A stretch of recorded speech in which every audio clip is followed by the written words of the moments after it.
So as we delve deeper into the topic of electric vehicles, we need to get to a point where we understand or we establish a control model based on the things that we know to be true. So that's what we're going to look at in this video, and we're going to begin with a model representation of the vehicle. So if you're running any simulations, if you're trying to implement some type of control, you'll need to have an understanding of how to model this behavior of the vehicle that we've looked at in all the previous videos.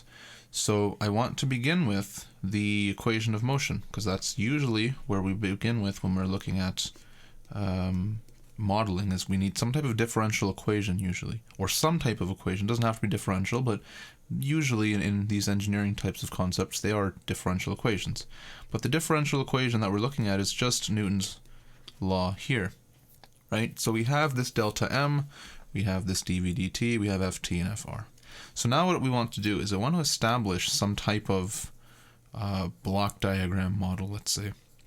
So what's the simplest way to start is to look at usually the different terms, right? So here we have a derivative term. And the derivative terms are usually the best place to start when developing a model, because they tell you what the relationship between two parameters really is, right? So we can start here, and I'll expand it later further below. So we can start here, let's say, with a 1 over s block. And this is assuming, we usually assume these are in the s domain. And we usually assume that we can draw clear s's as well. But 1 over s, okay? So 1 over s, I'm going to use this to describe this this term, this dv dt term here. So if I integrate it, I have something. If I pass something to the integrator block, I have something there. So this, on this side, obviously the thing that's being integrated is dv dt, which is also the acceleration. And then obviously on the other side of the integral, maybe we can make this a little bit longer because we're going to need to send it around to different places. And we should also probably move this whole thing down a bit.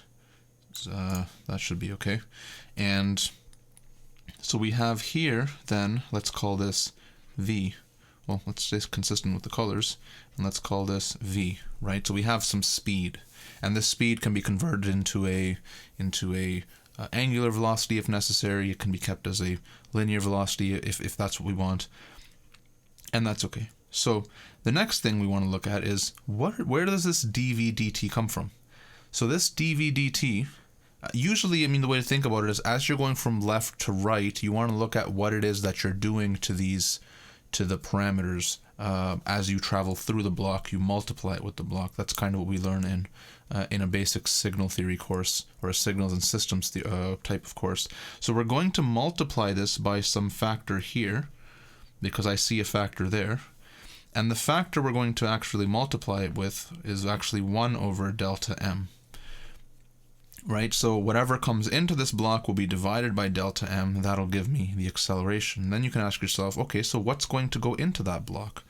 Right, so what's going to go into that block is going to be some force, right? Or some summation of forces. So what we're going to do is we'll create here, because this is the left side of the equation, and this is going to be the right side of the equation. So I'm going to have, let's draw the force going up there, and I'm going to have something also coming into here, otherwise there's no point of really having this summation piece here.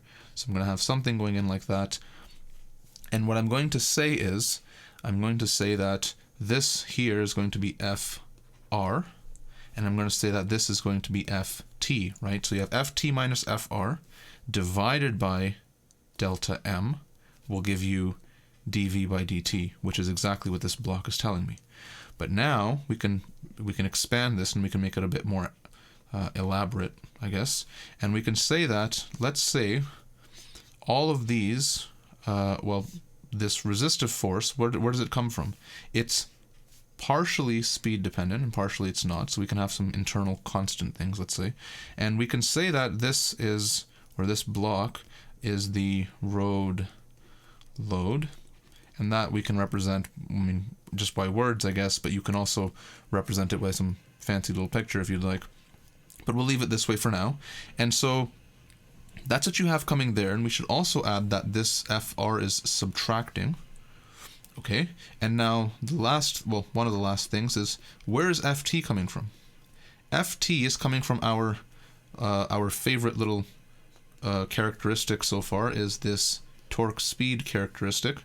So it'll be flat like this, and then it'll come down like that, and that's where the force comes from, right? And so that's why I'm only drawing the force component, although we know that the power component also exists, and you can draw a little thing there, and you can call this VB if you'd like, and we can label that as the force speed, and I'll just write, I'll abbreviate that as just like that. So that's the force speed characteristic. Now what's the command to this? Where's this coming from? This is what we have, is basically you have a desire or a command of PT max, basically. So PT max goes into that, and then based on PT max you can determine in the constant force region you would have its PT max divided by V base. In the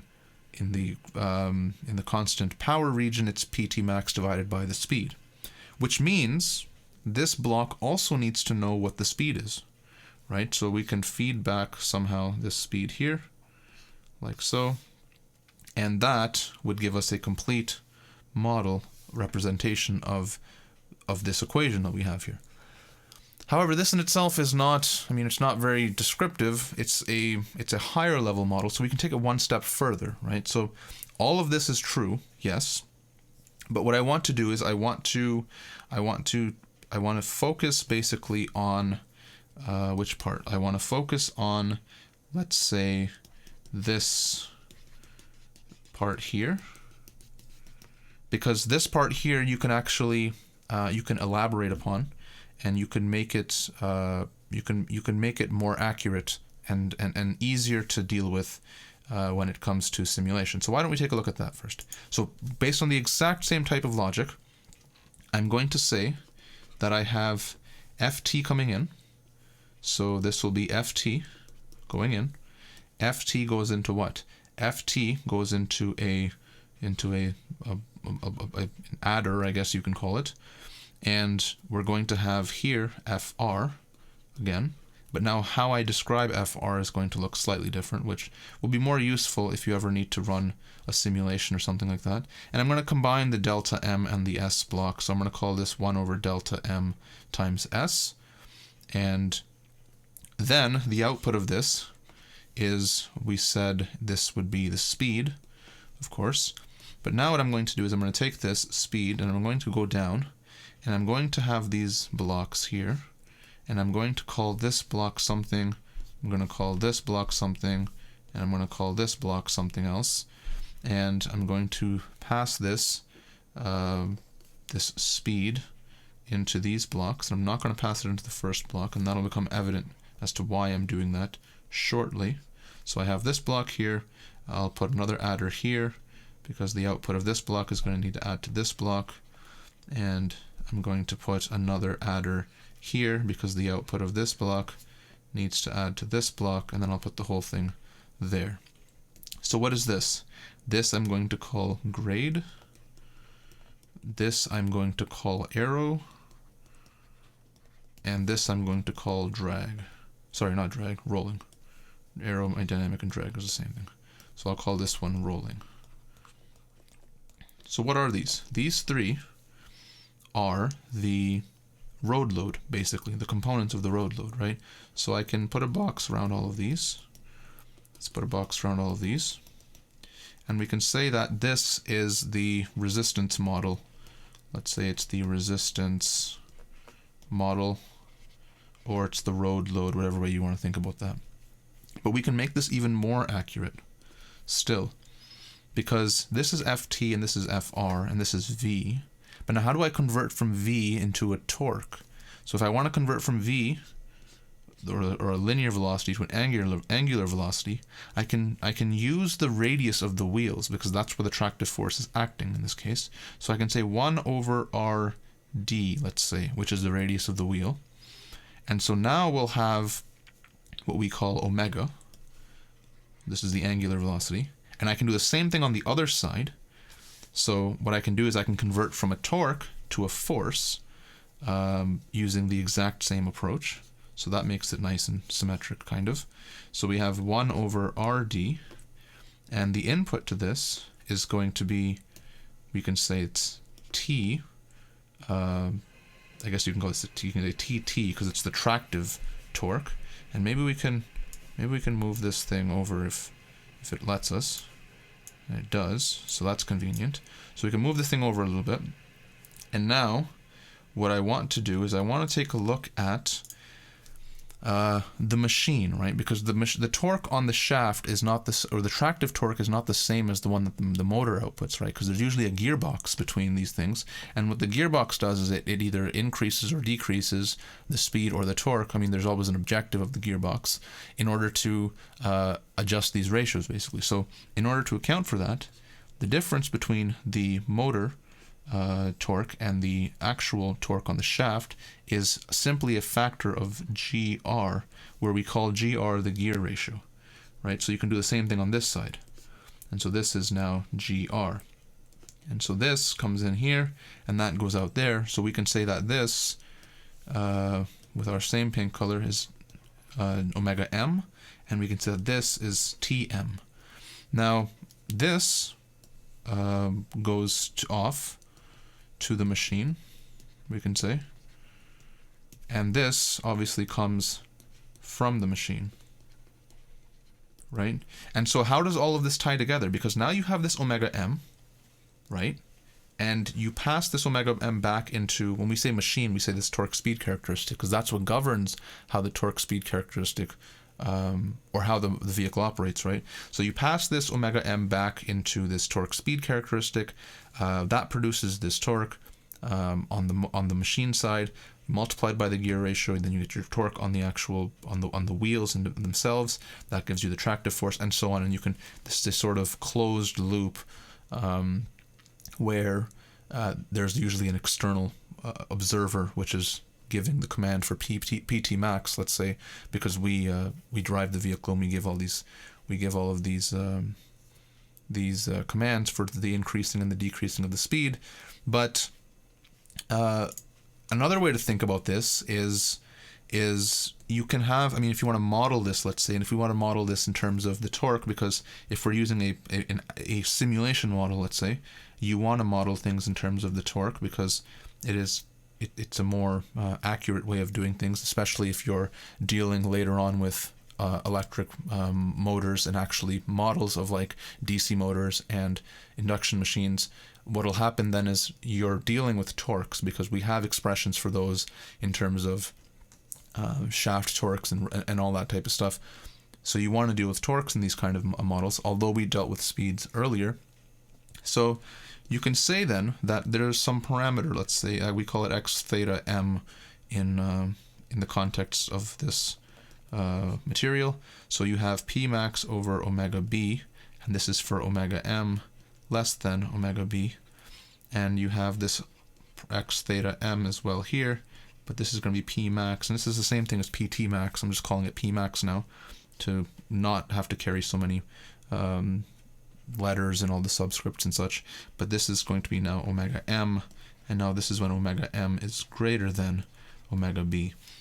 So now what is this parameter? This parameter x theta m, you can imagine, is your foot on the accelerator or like the lever, I guess, or however you're accelerating the vehicle, which I guess in most cases it's an accelerator. You push your foot down and the vehicle accelerates. And this is usually a quantity, so you say that x theta m is between -1 x theta m and 1, right? And so what this does is it controls the torque on the actual, or it controls the torque that the motor is producing, or the machine is producing. And so by doing that, you can control the speed of the vehicle. So this is a sort of simulation. This is a model that would be useful for simulation, and because the input here is torque, you can exchange the source, right? So, for example, you can have this as just like a signal block in like MATLAB or Simulink, for example. It can be like a step function, and you can adjust the torque based on some step function here. But you can also do is you can set up a model of an electric machine, whether it's a DC or an induction or a permanent magnet synchronous motor, Any type of machine that can produce torque can then be connected to the input here. So once you have this model here, you can do anything you want with it, really. So that's why we dealt with torque here, and that's why it's important to be able to convert between the torque and the tractive force. So what did we do in here in this video? We looked at the beginning, which was this control model, I guess, and that was based on Newton's law, and we expanded that based on this road load to get this expression here. And these boxes here that have grade, arrow, and rolling, you would model them with the equations that we've dealt with in the previous videos. So like, for example, grade would be mg sine alpha, which is why there's no speed component there. Fr would be the mg cos alpha c0 plus c1v squared, and so on. And you would model those, and so your speed would account for those increases in force. So yeah, we looked at this, a more complete model of the vehicle, and then we finally introduced this idea. Well, it's not really introducing much. I mean, it's a technique, I guess, by which you can control the torque. And this x theta m, I guess, is the control parameter here. Now, x theta m can come from anything. It can come from a motor. It can come from us commanding something. It can come from a bunch of different things. And so we'll look at later on how we actually generate this. And there are some pretty elaborate ways of generating this to control the torque. But for now, that's all for this video. I hope this was helpful. If you have any questions, leave them in the comments below, or feel free to reach out. Be sure to like and subscribe to support the channel, and we'll see you in the next one.